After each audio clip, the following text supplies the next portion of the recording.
if you asked like the average musician to write something, basically stick to the, you know, um, if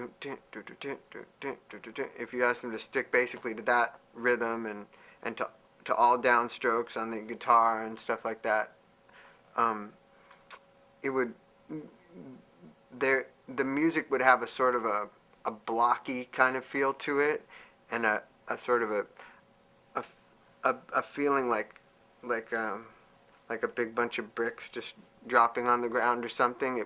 It wouldn't seem to flow and move and bend, and their music just is constantly flowing and bending and moving in ways that's just like, to me, it's unsurpassed for how simple their music is, you know. And I I'm a big fan of simplicity, and I'm a big fan of space. So when I listen to their music and play along with it and study it, there's a lot for me to think about and a lot for me to take in, because it's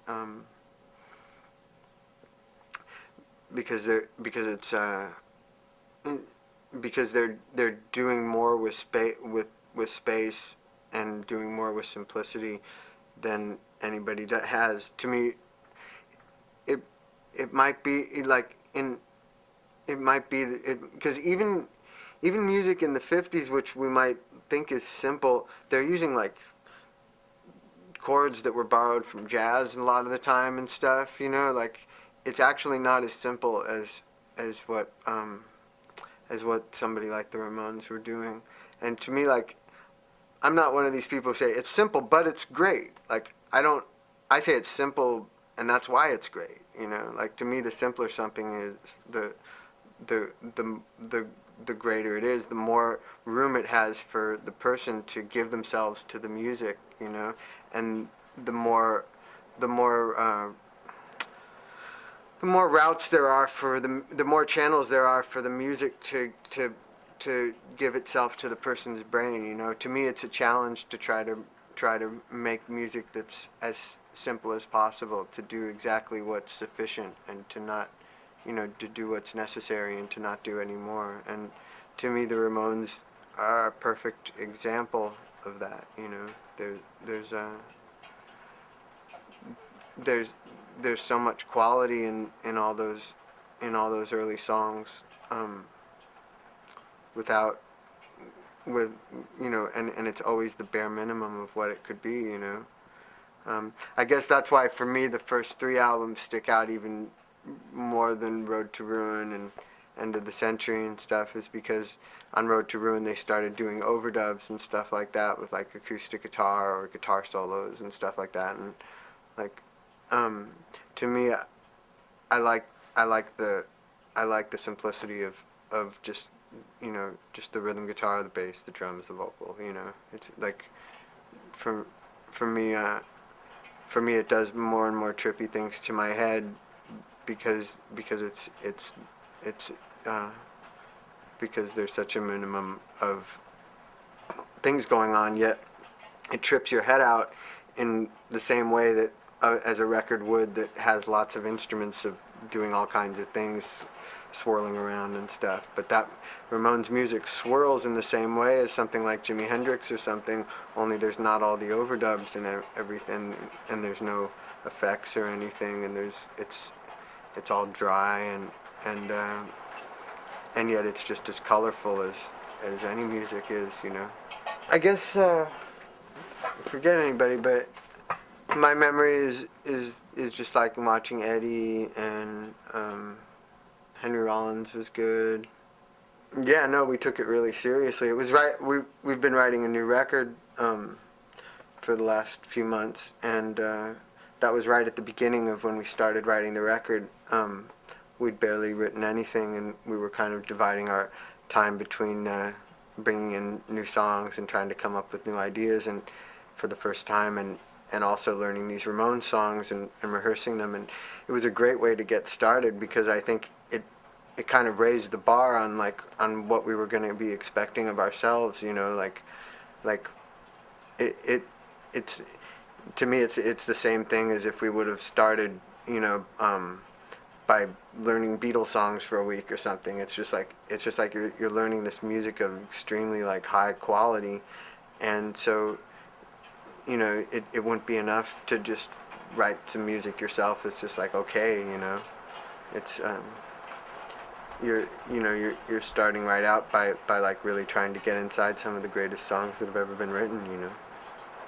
Yeah, he knew CJ, you know, CJ was really good with the downstrokes, you know. I told him CJ had done all downstrokes, and he said, yeah, CJ's great at that. And he said he knew that those other people didn't do downstrokes, and it's, you know, it's just what it is. He was happy that the show went well, you know.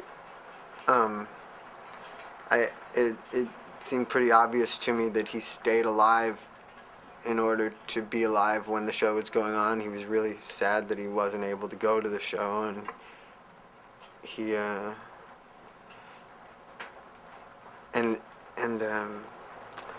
and I think even though he knew a couple of weeks beforehand that there was no way he was going to be able to go to the show, he still, even though he had lost all will to live, he still, I mean, he lost all his strength and the ability to go on living, but he still forced himself to stay alive till that show was over, because he died 3 days after the you know, it's only actually 2 full days after the show was done, you know. It was basically just enough time to hear how it had gone from a couple of people, you know,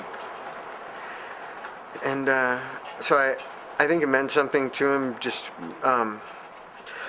just because it was the 30th anniversary of their first show, and you know, I don't think I went into too much detail about the show or something. I said the things that I thought were good, and I think he was just happy that it went down, you know. Vincent Gallo, I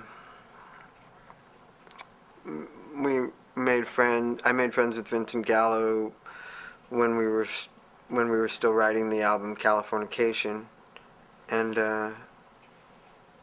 we were eating at Erewhon one day, me and Vincent and my friend Tony, and Vincent, we were just talking about what music that I was into at that time, and the Ramones were one of the main things that I was into at that time. Every day I would practice by playing along with one Ramones album a day. I would at least play along with one Ramones album every day, pretty much that whole time that we were writing Californication. It was a good way of getting my right hand, my right wrist strong again, because I hadn't played guitar very much for a few years. So I was that was like my, you know, that was like my guitar exercises, was just playing along with the Ramones every day. And so I was telling him how much I loved the Ramones, and I could hardly believe it when he told me that Johnny Ramone was like his best friend, you know. So that was really shocking to me, and because I told you when I was a little kid they seemed like cartoon characters, and I grew up with that image of them. I didn't really picture them very much as being like people that you'd hang out with. I played pool once with Joey Ramone and CJ, and Joey, it didn't break my cartoon-like image of him at all, because he didn't seem real. He just didn't seem real. And so Vincent told me that he'd take me over to visit Johnny Ramone, only we had this little problem to little obstacle to hurdle over, because the Red Hot Chili Peppers had run on stage naked during a Ramones performance at a festival that both bands were playing on. This is before I was in the Red Hot Chili Peppers, but nevertheless, we knew that Johnny was gonna, that it was something that I was still gonna have to answer for, you know. And it was definitely a grudge that Johnny was still hanging on to at that point.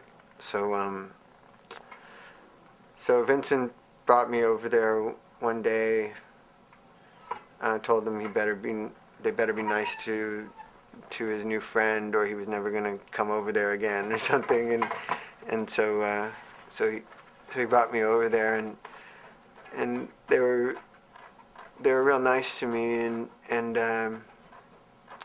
we hit it off well, we talked about the Yardbirds a lot. I was really into the Yardbirds at that time, and there's a show at the Anderson Theater in New York that I've it's one of my favorite live records ever, and Johnny was at the show, so so I told him I'd make him a tape of that Anderson Theater show, and we just started being friends, started talking on the phone a lot,